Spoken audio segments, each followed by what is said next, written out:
Microsoft launches a new cybersecurity strategy. Will business consulting unlock your MSP's growth potential in 2024? And Microsoft teaches AI how to make mistakes so it can learn. All this and more on today's episode of MSP Dispatch.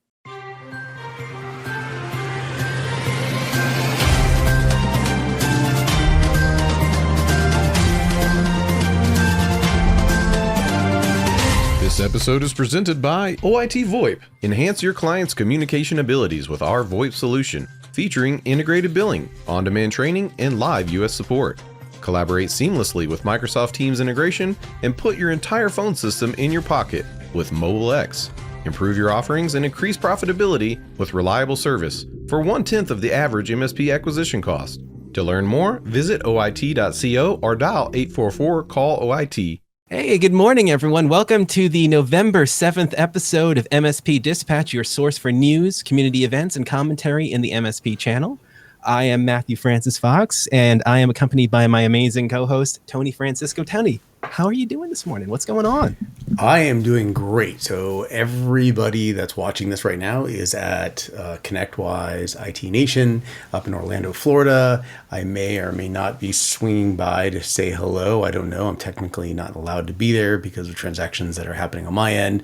I'm allowed to be there, but by the transactions that are happening on my side, I got to be hush hush, which is kind of a dichotomy for me since I'm literally on a podcast all the time and talking to all these people, but they're like, shh, you can't be out in public. So if I'm out in public and I see you, we're going to do a shot, have a drink, have a laugh, and then poof, like vapor, I'm gone. Ninja smoke. And that's it. Exactly. Ooh, I'm going to start doing that. Just ninja smoke. And they're going to go, what? I go, shh, gotta go. Right. So what about you, man? Talk to me. What's happening, Matt? I had a nice weekend. Got a big week of new production work ahead of us.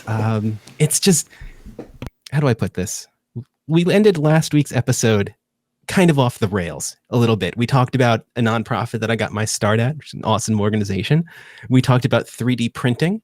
And for some reason, both topics just kind of continued for the past several days. So I've got all sorts of things that have been printed up over the weekend. I've been having great conversations with, there we go. What is that, a trebuchet? Come on. Anyway, and had some great conversation and catch up with some folks at that nonprofit. And again, the Network for Teaching Entrepreneurship is a great place where I got my start in IT management and everything. And I'm sorry, what was it called? The Network for Teaching Entrepreneurship. The Network for Teaching Entrepreneurship.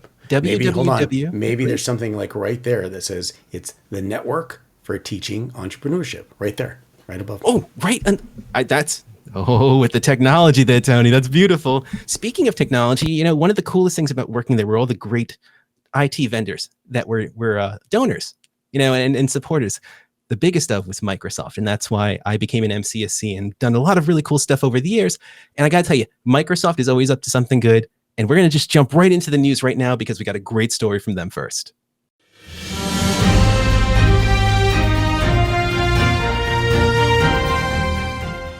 And in my first story, Microsoft launches a new cybersecurity strategy via tech.co. Microsoft has launched a new cybersecurity strategy, the Secure Future Initiative, in response to high-profile cyber attacks targeting its security and cloud infrastructure.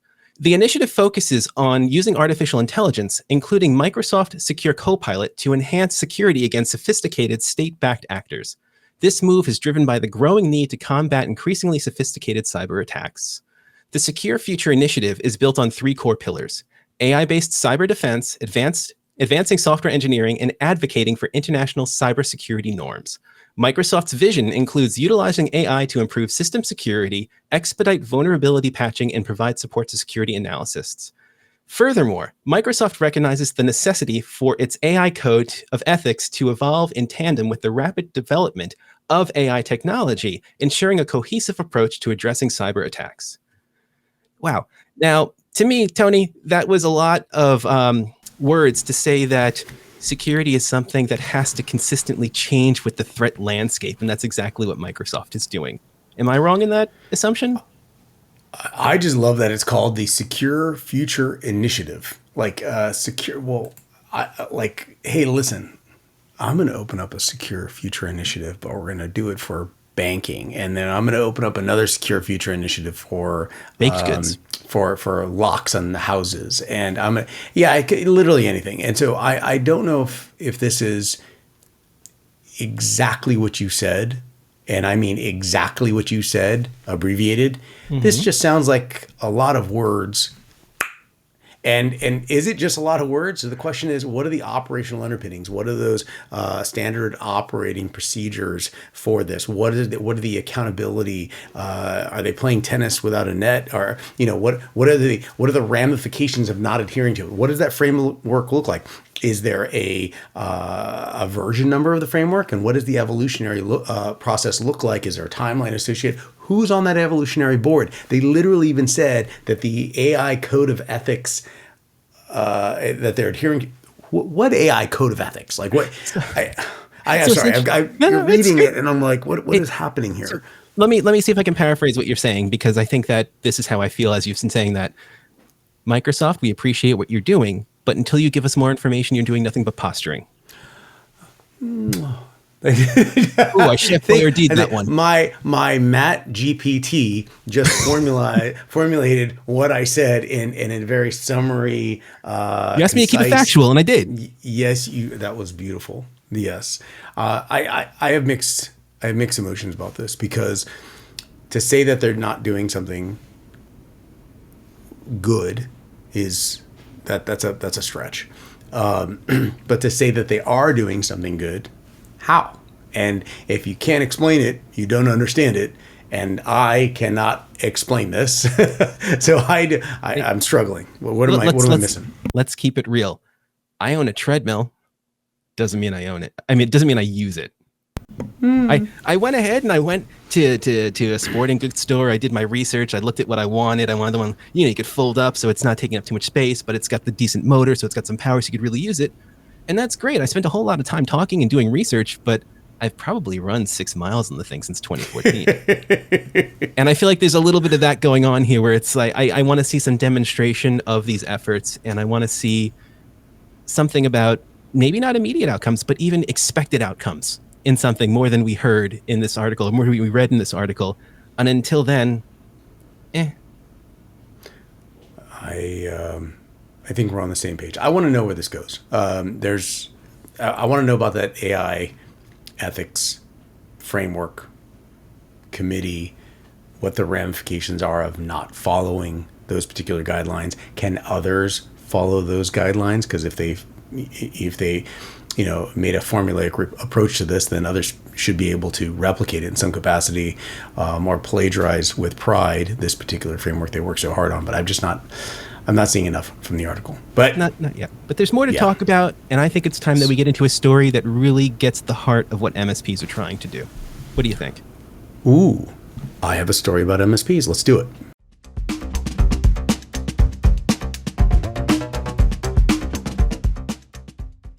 Perfect lead in, Matt, from my first story from MSPalert.com. MSPs see business consulting as a top growth priority. Managed service providers, those are MSPs, if you're not familiar with it, meaning the audience that's listening to us right now are the MSPs, are getting ready for growth by focusing on business consulting and expanding their tech services, according to a TD SYNNEX report. The report, which includes feedback from 227 self-identified MSPs, highlighted that 65% prioritize business consulting, while 80% emphasize the need to diversify their solutions, offerings to drive growth. In the past year, networking and security were key revenue drivers, but MSPs anticipate growth in data analytics, about 37%, artificial intelligence and machine learning, another 37%, and augmented reality, virtual reality, that's 31%. On the other hand, challenges include talent recruitment, technical education, and adapting to rapid technological changes. Jill Kermes, SYNNEX's corporate vice president, points out that the study's data highlights the contrasting needs and preferences for MSP growth, along with the obstacles they face in achieving said growth. So, Matt, let's just slowly peel this back and peek under the hood. All I hear is evolution, evolution, evolution, and I hear in the background, MSPs, the older legacy MSPs, formerly called VARs, no, we don't need to do that. And they are about to get crushed by the wheels of progress. And so this consulting, but when you talk about, virtual reality and augmented reality, that's even stretching past what I can conceive. But maybe there are some MSPs out there, so I'd like to hear from those MSPs if they're using it. But what are your thoughts on this? Is it just progress? That's all we're hearing here? I think we're hearing progress. I think that a lot of what's touched upon in that article is exactly what we dealt with at the MSP that I worked at before coming to the MSP Media Network. I worked at Valiant Technology, an MSP in Manhattan, for 5 years. And I'm just going to throw it out there. 5 years before that, I was a customer of theirs. So I've got a very good understanding of how they function and how small businesses benefit from their services. And everything that I read there is exactly what they've been doing for years. I'm not your IT guy. I'm not your break fix guy. I'm your technology advisor. I'm going to explain to you how to best utilize technology to get to the goals that you want to achieve. And in the process, I'm going to help identify and mitigate risks along the way to smooth out the road in front of you. That's exactly the way we looked at every single customer at Valiant. It wasn't just making sure you have licenses and your security is good. Those are important, don't get me wrong. But we look beyond that into line of business applications, how they're working, how they're fitting the goals of your company. Where do you want to be in 5 years from now? And I think it takes a lot more than your standard kind of break fix or VAR related services in order to accommodate a small business in that way. And is it a challenge? Oh yeah, it's a huge challenge. But when it starts rolling and the machine gets moving and you see the benefits that your customers are reaping from your efforts and the appreciation and the growth you receive in exchange, oh, it's well worth it. I'm excited listening to this. I love it. What do you think, Matt, Tony? You're hitting it on the head. Everything you said is absolute gold. It's the North Star for every MSP listening right now with any confusion on what their role and their persona it should be. You, for all intents and purposes, should be two, let's just say three for all kicks and giggles, 3 types of roles. The first one is, hey, you're currently doing this, but you could be doing that. And they're like, yes. Now, the moment you hear that yes, second role is, I am your Sherpa. I will guide you through this path to get to that. And the third one is, hey, you're actually executing. You're doing a good job already. You're good. You're good. Yeah. Let's be blunt. Most of the MSPs out there, the salespeople, for lack of a better term, they don't need that execution portion. They could actually charge a lot of money for the consulting and only the consulting. The last mile, the execution of, the implementation of, even the architecture of, and the maintenance of all of that can be done by someone else. The consulting is a critical component. So I think what I'm hearing is the MSPs are getting out of just the sheer implementation, the license management, more into the consulting, the architecture, and being that Sherpa through that process. Yes. And I'll add in one more thing that I love. We want the small businesses that we service to see us as experts. And sometimes the best way is to let the experts hire other experts in those individual areas where you need the help. That's important. That's what the MSP is. I mean, the MSP by definition is an extension of an IT department in the absence of an IT department. So, I mean, maybe you got one person who's typically in the smaller business, John's son, and hey, he doesn't know how to implement. He knows how to do set up Windows. He doesn't know how to actually do a network framework or scalability. So let's hire this maybe a managed service provider that has the talent, that outsource, and it's predictable. Anyway, we could talk about this all day long. I'd rather get back to Microsoft. What do you think about that? You know what? Microsoft has so many awesome things, starting from the very beginning of the show, talking about how their sponsorship and something you were so passionate about. And now they're also doing some cool stuff. Let's talk about it. Sounds good.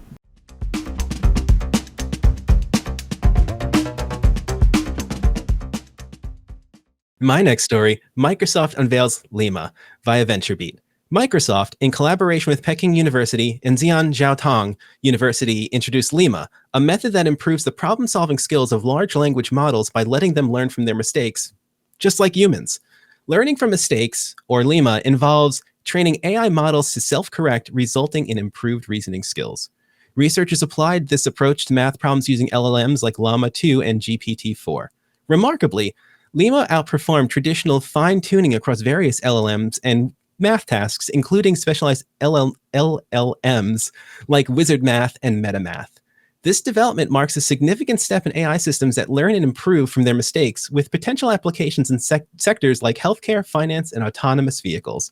And since the research and code are open source, they promote additional exploration in the advancement of more efficient AI systems with human-like learning capabilities.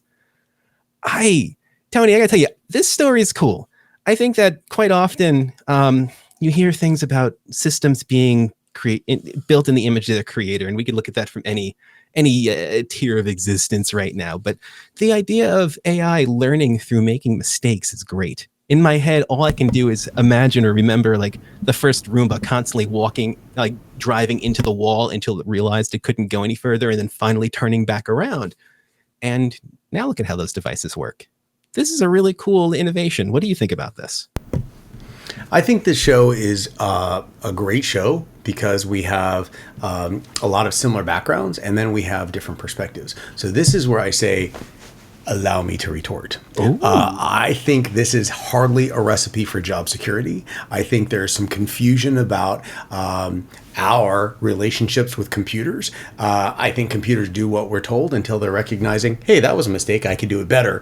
And then, what's that called? Oh yeah, Terminator. That's so I am, when I read this stuff, I am fascinated.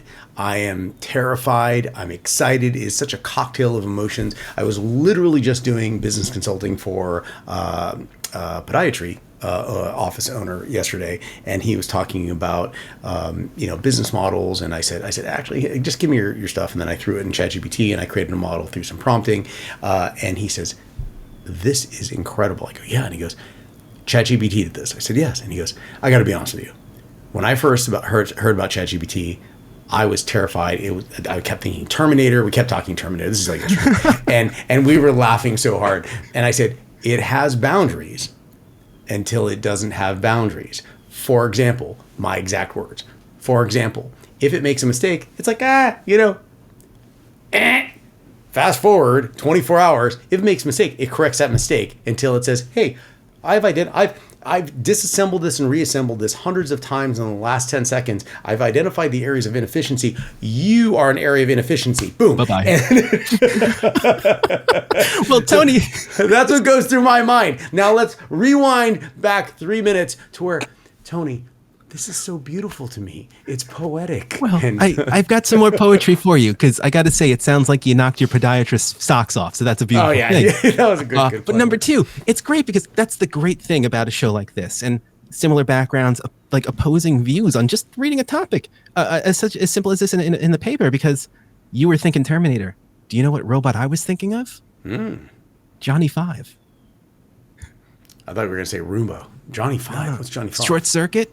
The 80s, remember? So yes. In my mind, I'm thinking productivity, excitement. Hey, Johnny 5 alive. You're just like, kill all humans, get out of here. Control-Alt-Delete all y'all real quick, and we don't need that. So I think what we're going to say on this one is we got to see where LeMa goes over the next few months.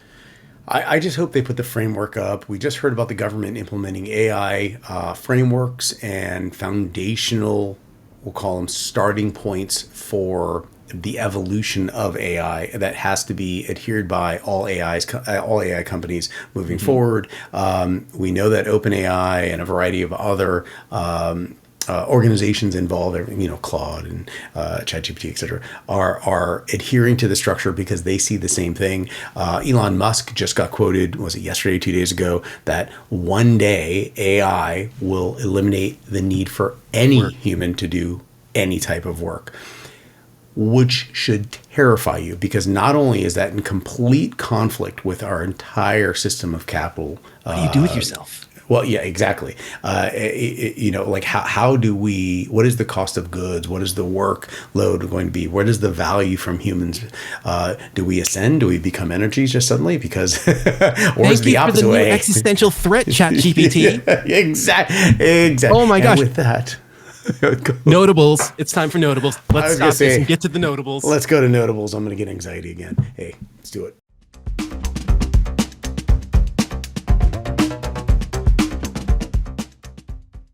Jumping straight into my first notable mention from bleepingcomputer.com, Okta, a cloud identity and access management provider, has notified nearly 5,000 present and past employees of a third-party data breach. On September 23rd, 2023, a network breach at Rightway Healthcare exposed personal information, including full names, social security numbers, and health insurance details of Okta employees and their dependents.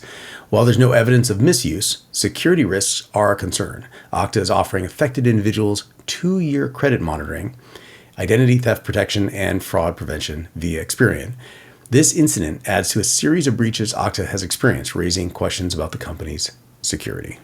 And in my next notable mention from thehackernews.com, Google has issued a warning about a potential threat involving its Google Calendar service being exploited for command and control infrastructure. The tool, known as Google Calendar RAT, that's GCR for short, leverages Google Calendar events and a Gmail account to establish a covert channel.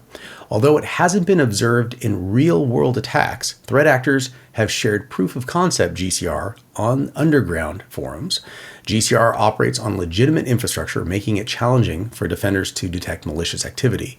Google also noted an Iranian nation-state actor using .NET backdoor named Banana Mail for Windows, which employed Email for C2. In response, Google has disabled the attacker-controlled Gmail accounts used by this malware. And in my first notable, HelloKitty ransomware exploiting Apache ActiveMQ Flaw. This is coming to us through Cybersecurity News. The recently disclosed Apple ActiveMQ remote code execution, RCE, flaw, CVE-2023-46604, is now actively exploited by threat actors to distribute HelloKitty ransomware.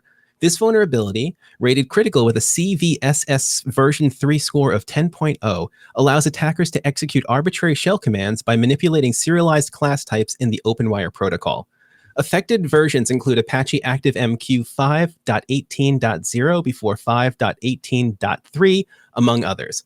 Apache has released updates to address this issue, and the organizations are strongly advised to upgrade to secure versions and check for vulnerability signs in their systems. And in my next notable, Discord will switch temporary file links to block malware delivery via Bleeping Computer. Discord is addressing its malware distribution issue by transitioning to temporary file links set to roll out by the end of this year. This change aims to prevent attackers from using Discord's CDN for hosting and distributing malware. Furthermore, by implementing URL parameters to control link expiration, Discord is effectively enhancing its platform's overall security.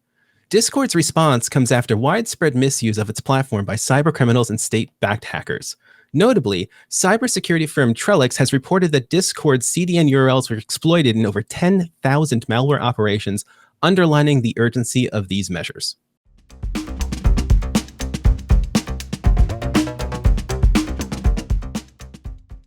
And for this week's resource, Community Fireside Chat, the process part of people, process, and technology, coming to you from Huntress. Join Huntress and industry peers on November 16th at 1 p.m. Eastern for the process part of people, process, and technology, the next episode in their Community Fireside Chat series. Businesses rely on people, processes, and technology to support their customers, and keeping the process part of that list current can avoid costly missteps and enable positive outcomes. Register today for Huntress's latest Fireside Chat, Real People, Real Perspectives, Better Conversations. I hope to see you there. More details and a registration link are in the show notes.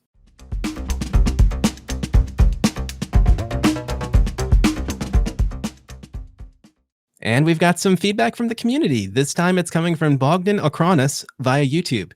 Came for the news, stayed for the bloopers. And I think the only thing I could say to that is I'm happy on both accounts. Thank you, and we love having you watch us. There are plenty of amazing events taking place across the community, so let's see what's happening this week.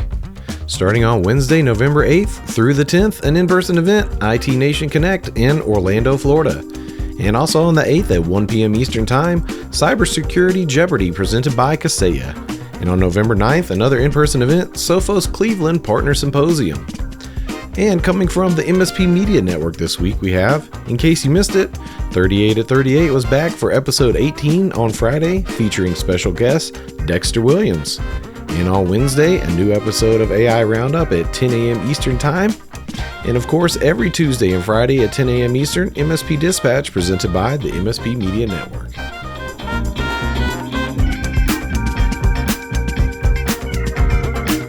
So, how'd you like today's show? You know what we're going to say, right? If you like it, please hit that thumbs up button.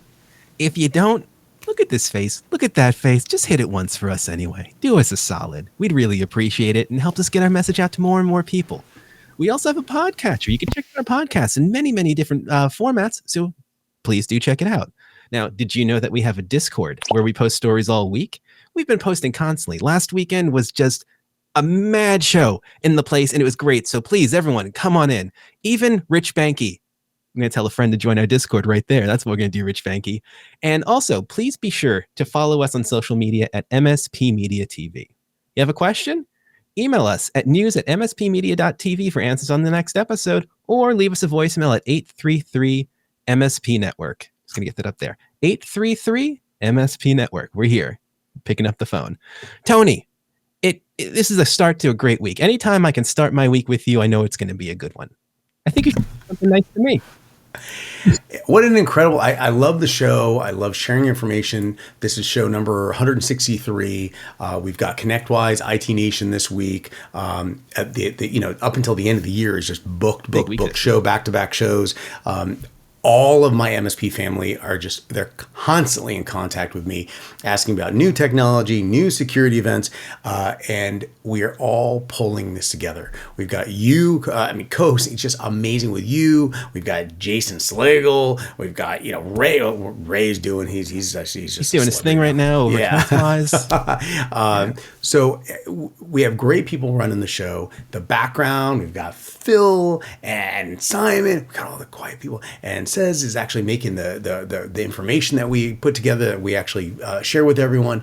The team is incredible, and I could not be happier to be here. So why don't you go ahead and wrap this up, land this plane, Matt. All right, everyone, please put your trays in your upright position. We are getting out of here. Stay safe and have a good one. We'll see you soon. See y'all later. Take care.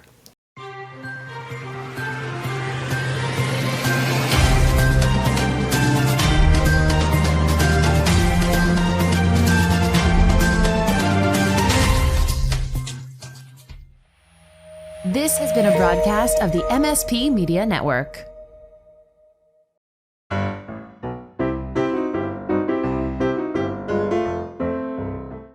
Hey, good morning, everyone. Welcome to today's episode. I'm sorry, I got to start over. I was today's episode. I need to read that number right there. That's number 4. Okay. All right, yeah, cue it up. Let's get through it. Good, by the way. Your mic sounds really good. Everyone loves this thing. As long as it doesn't have a weird discharge thing, it sounds good. I just rub my hand across the USB hub every few minutes. Don't ever say that out loud. I was going to say right phrasing. And especially with as long as I don't rub my hand across it and then discharge. And yes. Yeah, I see where you guys are going with that. Thank you very much. Yes, all right, you're welcome. You're ready. Discord's response comes. Wow. Thanks, Danny. Now you're in the bloopers. Right, what are you talking about? Nothing. I was just blaming you because I could. You're all good, man. Dude, you know why? I looked down and for some reason I was unmuted, so I made a noise or something. Oh, no. No, you didn't make a single noise. It was just blame random person.